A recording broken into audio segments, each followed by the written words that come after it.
Senator John Kennedy never expected one heated moment to spiral into a national spectacle, but everything changed the day he crossed paths with 72-year-old retired Air Force veteran named Martin Hale.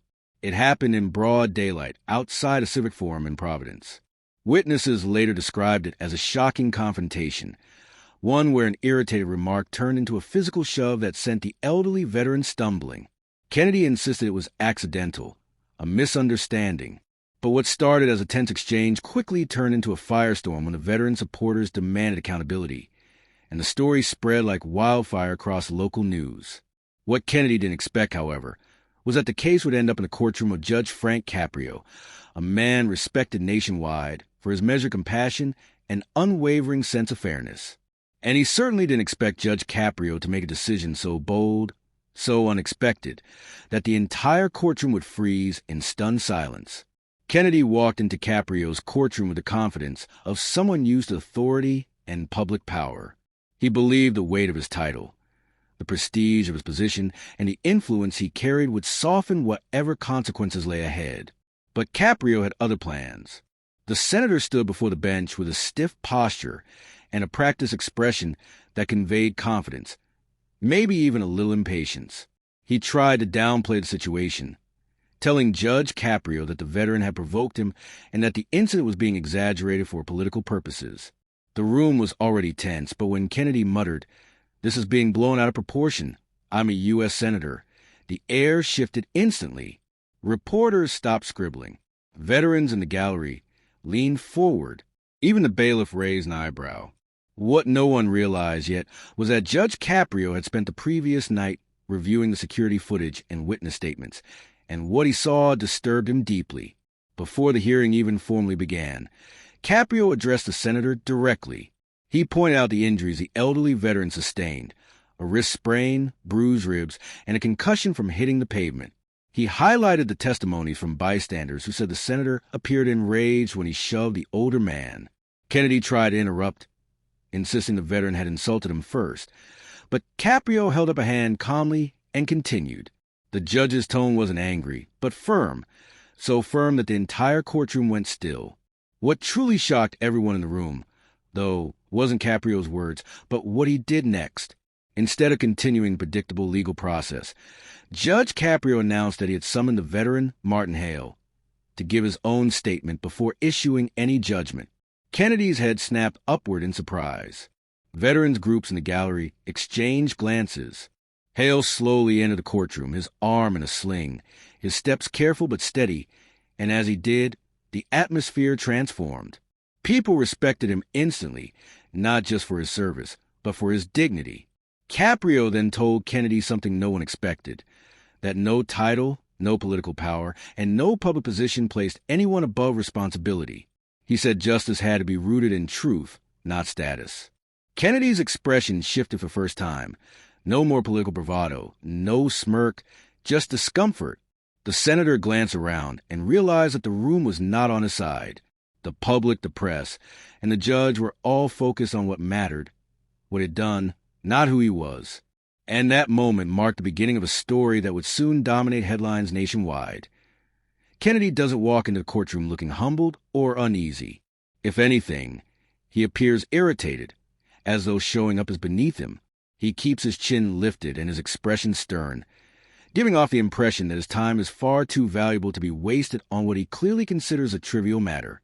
Behind him walks his attorney, Douglas Harrington, a high-profile defense lawyer known for rescuing influential clients from serious trouble.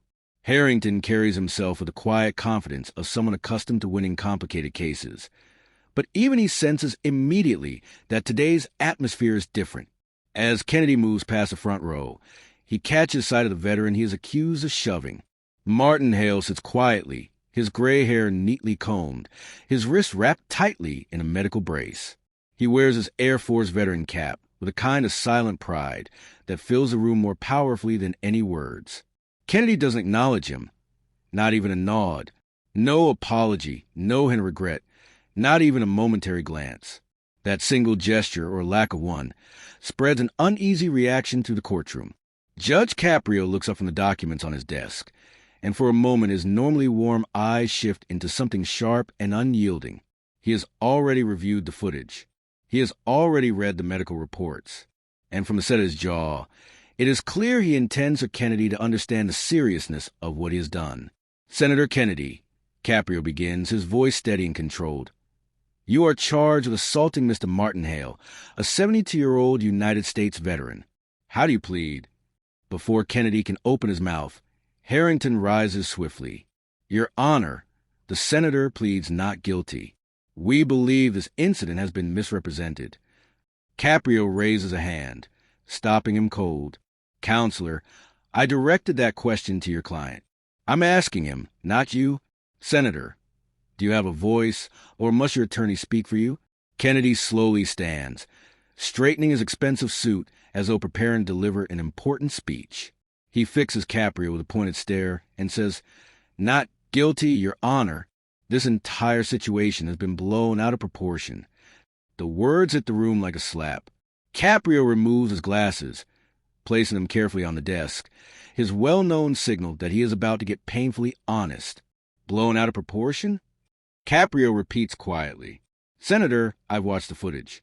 I've reviewed every medical detail of Mr. Hale's injuries. I've seen the bruising, the fractured wrist, the concussion he suffered. Are you certain you wish to call this blown out of proportion? Kennedy glances at his lawyer, who subtly shakes his head, silently urging him to stop. But Kennedy's pride outruns his judgment. With all due respect, he begins, and everyone instantly tenses. That phrase never leads anywhere good. Mr. Hale stepped into my path and made a scene. I barely touched him, and now I'm treated like some criminal. This is political theater. Gasps ripple through the room. Did a sitting senator just reduce a decorated veteran to some man who made a scene? The audacity stuns even the reporters. Caprio sets his glasses down firmly, his expression hardening. Senator Kennedy, before we proceed, I need to determine whether you understand the identity of the man standing before you. Do you know who Mr. Hale is? Kennedy shrugs dismissively. He's just someone who refused to move. A wave of anger moves through the veteran seated behind Hale. Martin Hale himself remains still, his posture steady, his dignity untouched despite the insult. Judge Caprio rises from behind the bench and steps toward the front, a gesture so rare that the entire room leans forward. Mr. Hale, Caprio says gently, would you please stand and explain to Senator Kennedy who you are? Martin Hale slowly rises, leaning slightly on his good arm. His voice is calm, unwavering. My name is Martin Hale, Your Honor. I served in the United States Air Force from 1970 to 1974. And in that moment, the room falls into a silence, so heavy it feels like the walls themselves are listening. I completed 2 tours during the Vietnam conflict. I earned the Purple Heart and the Bronze Star for valor. After returning home, I served this community for decades as a Providence firefighter. I've lived here my whole life. And 3 days ago, this man, Hale gestures toward Kennedy without looking at him, shoved me to the ground because I asked him to slow down in a public walkway. The courtroom falls into a deep, breathless silence. Judge Caprio nods at Hale with the kind of respect that needs no words. Once Hale carefully lowers himself back into his seat, Caprio shifts his attention to the senator standing at the defense table. Senator Kennedy. Caprio says, do you understand what you just heard? You assaulted a decorated veteran, someone who risked everything for this country, a man who spent years saving lives in this very city. And you dismissed him as an old man who got in your way. Kennedy's expression tightens. Some of that bravado he entered would have started to slip, but the stubborn pride is still there. Your Honor, I didn't know he was a veteran. How could I have known that? Caprio doesn't even hesitate. Senator, it should not matter whether he was a veteran, a teacher, a custodian, or a passerby. Assault is assault. But the fact that you believe his service record would have changed your behavior, rather than his basic humanity, tells me more about your character than any evidence could. Harrington quickly rises, desperately trying to patch the crumbling defense. Your Honor, my client is under tremendous stress. He used poor wording. The evidence will demonstrate. Evidence. Caprio cuts in sharply. Counselor, I reviewed every piece of evidence. And now, We will all look at it together. He signals to the clerk, who plays the security footage on the courtroom monitor. The room dims slightly as everyone turns to the screen. The video needs no narration. It clearly shows Kennedy striding down the pedestrian path, ignoring the posted signs, brushing past Hale with irritation, then spinning back, shoving him hard enough to send the older man crashing to the ground. The veteran's injured arm hits first, followed by the side of his head. Kennedy's voice can be heard faintly, angry, sharp, before he walks away without offering help. When the footage ends, the silence is heavier than before. Judge Caprio turns back to Kennedy. Do you still believe this matter is exaggerated? Kennedy's face has lost its color. Harrington whispers something urgently into his ear, but Kennedy lifts his chin slightly and forces out an excuse. I was having a terrible day, Your Honor. I'd received upsetting news. I wasn't thinking clearly. Caprio slowly steps down from the bench, closing the distance between them. A terrible day, he repeats quietly. Senator, I have watched people come into this courtroom after losing jobs, after losing homes, after losing children. Do you know what none of them do? They do not assault elderly veterans because they're having a terrible day. He stands directly in front of Kennedy, his tone steady but filled with unmistakable weight. Here's what I believe happened. You have spent your entire life insulated by privilege. Your title has shielded you. Your career has made you feel untouchable. And you walked into this room expecting that same protection. But you are mistaken. Kennedy opens his mouth to object, but Caprio lifts a hand, silencing him.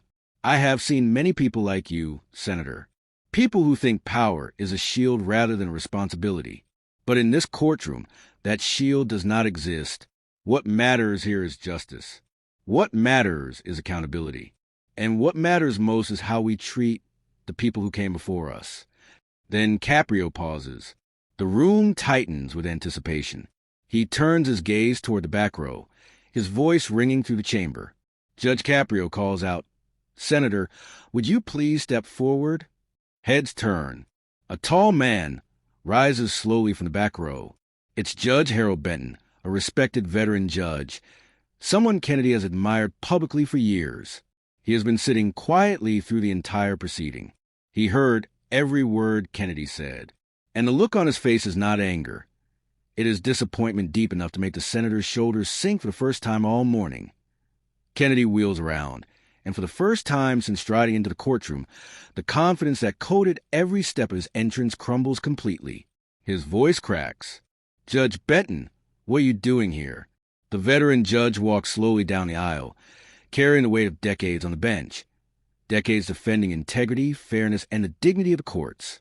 He's in his early 60s, silver threading through his hair, wearing nothing but a plain dress shirt and slacks. No robe, no authority displayed. Just a man watching a younger senator betray everything he once believed in. Judge Caprio acknowledges Benton with deep, unmistakable respect. Judge Benton, thank you for coming forward. I know this isn't easy. Benton stands tall, that unmistakable judicial posture, still there even without a robe. Your Honor, he says quietly, I felt it was necessary. Kennedy looks terrified. His attorney looks lost. And everyone seated in the gallery leans forward, sensing the gravity of what's unfolding. Caprio continues, his voice steady. Judge Benton, Senator Kennedy appears to believe that his position grants him a kind of immunity, that he can speak as he pleases, act as he wishes, and trust that his status will shield him. I'd like to give you the opportunity to respond to that belief. The room goes still. This is the moment a mentor must choose between protecting his protege and defending the values he has guarded his entire life. Judge Benton inhales deeply. When he speaks, his tone is both controlled and heartbroken. Your Honor, Senator Kennedy is mistaken, gravely mistaken. For 37 years, I served these courts. I've sentenced violent offenders, corrupt officials, greedy executives, people who thought influence or wealth or connections could bend justice. And not once, never, did I believe that my position gave me or my family or anyone near me the right to disrespect the law. Kennedy tries to interject. Judge Benton, please. But Benton lifts his hand. That small gesture, filled with decades of authority, shuts him down instantly. John, enough. You have said more than enough. He turns back to Caprio. Your Honor, I've seen the footage. The moment I watched it, I understood exactly what happened. I saw a proud veteran injured without reason. I read the medical reports. I saw the cast on that man's arm. And I am standing here not as Judge Benton, but as Harold Benton, a man who failed to teach John the most fundamental principles that define a decent human being: respect, empathy, discipline, and above all, responsibility. His voice trembles but does not break. I believed I raised him with those values. I believed he understood what it meant to serve others, to represent the people who elected him, to treat every person with dignity no matter their age, status, or background. But somewhere along the way, he lost those lessons. And that failing, he gestures gently toward Kennedy, that is standing before you now. Kennedy's face collapses. Tears form. His voice is small. Judge Benton, please. Benton looks at him, eyes full of pain. John, I care for you deeply. I always have. But caring for you doesn't mean shielding you from consequences. Caring for you means helping you become the man you are supposed to be, not the man you allowed power to turn you into. He turns back to Judge Caprio. Your Honor, I want to say this clearly before this courtroom. Whatever sentence you believe is appropriate, I support entirely. Senator Kennedy assaulted a 70-year-old veteran. He dismissed it. He disrespected this court. He disrespected the people who trusted him to lead. And he acted like his title made him untouchable. A murmur ripples through the room. Shock, disbelief, admiration all at once. Benton continues, I would never ask for leniency. In fact, if it were permitted, I would ask for a harsher penalty than usual. Because if Senator Kennedy does not learn this lesson now, I fear he will do something far worse later. And I refuse to enable that. Whispers fill the courtroom. Seeing a revered judge publicly insist that an admired senator receive the full weight of the law is something no one in Providence has ever witnessed. Kennedy breaks down. I'm sorry. I didn't mean, but Benton's voice firms again. John, do you know what I did yesterday? I visited Mr. Hale, the veteran you pushed. I apologized to him, not as a judge, but as someone who once believed in you. And I told him that no matter what happens in this courtroom, you will face the consequences you earned. Senator John Kennedy stands stunned as Judge Caprio recounts the moments that led to the incident. The courtroom remains silent as Kennedy hears the judge explain that the veteran he confronted has spent years serving the community with integrity. Caprio's voice is calm but carries unmistakable authority. He reminds Kennedy that public office does not grant immunity, nor does it place anyone above the law. Kennedy's shoulders tense as Caprio details the harm caused, the disrespect shown, and the complete lack of restraint displayed during the confrontation. Kennedy tries to interject, but Caprio raises a hand, stopping him immediately. The judge explains that he reviewed every piece of footage, every report, and every witness statement. He makes it clear that the senator's actions were not only reckless, but deeply dishonorable, especially towards someone who had dedicated his life to service. Kennedy lowers his head as Caprio asks whether he understands the magnitude of what has taken place. Kennedy's voice trembles as he apologizes, admitting he acted impulsively and allowed frustration to override judgment. Judge Caprio acknowledges the apology, but emphasizes that regret alone cannot erase the damage. The judge then explains that the veteran privately expressed that Kennedy doesn't need shielding. He needs accountability. Caprio nods, agreeing wholeheartedly, and says that protecting a public figure from consequences only strengthens arrogance.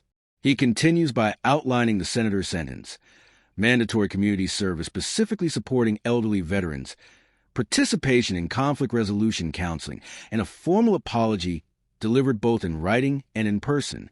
Kennedy accepts each term quietly, recognizing the fairness behind the punishment. Caprio then adds one final requirement. Kennedy must speak publicly about the incident, explaining the dangers of power, pride, and unchecked anger. The judge stresses that transparency is essential, especially for leaders who expect trust from the people they serve.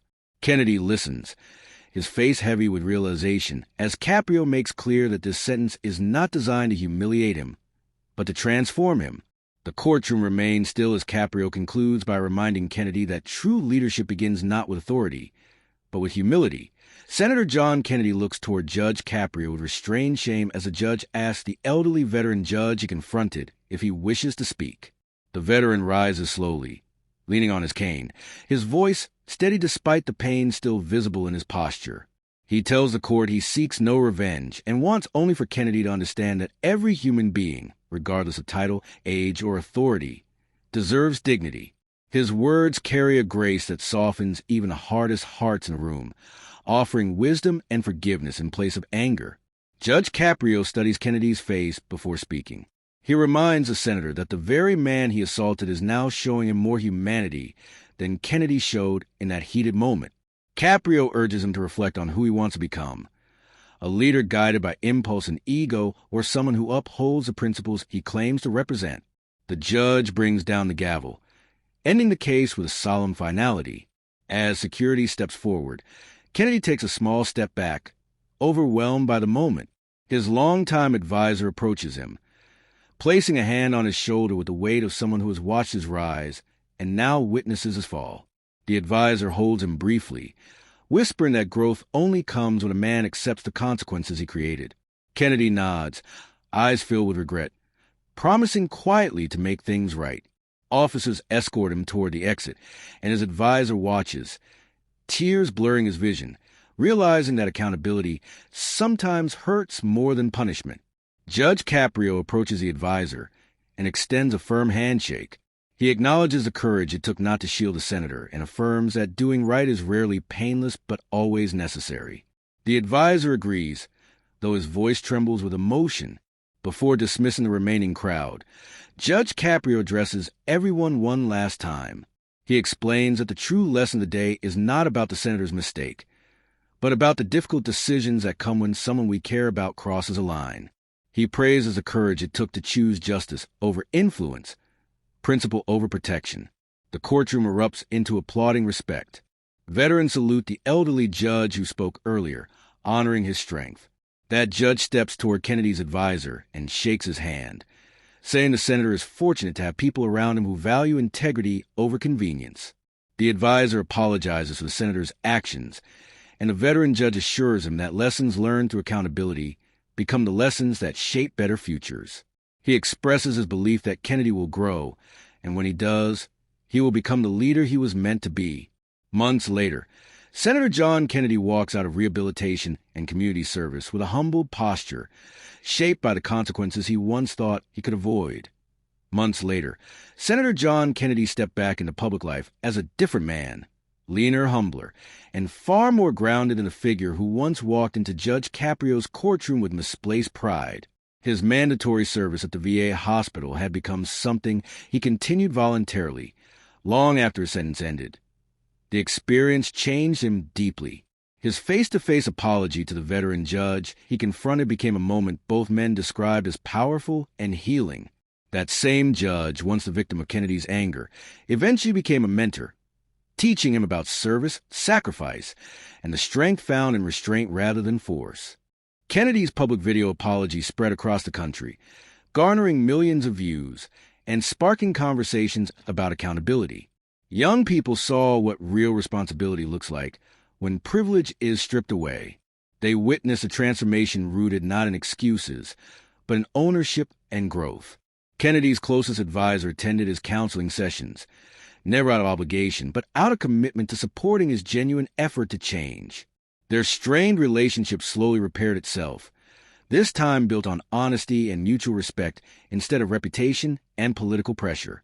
The senator who once believed power made him untouchable now dedicated himself to advocating for veterans, using his own story as a warning and a lesson for others. Judge Caprio's ruling did more than deliver justice. It redirected a life that was headed towards self-destruction. It rebuilt trust, reshaped character, and showed that the hardest decisions are often the ones that lead to true healing. If this story inspires you, if you believe accountability can coexist with compassion, share it with someone who needs to understand the difference between strength and arrogance. Like this video if you stand with veterans and support leaders who learn from their mistakes.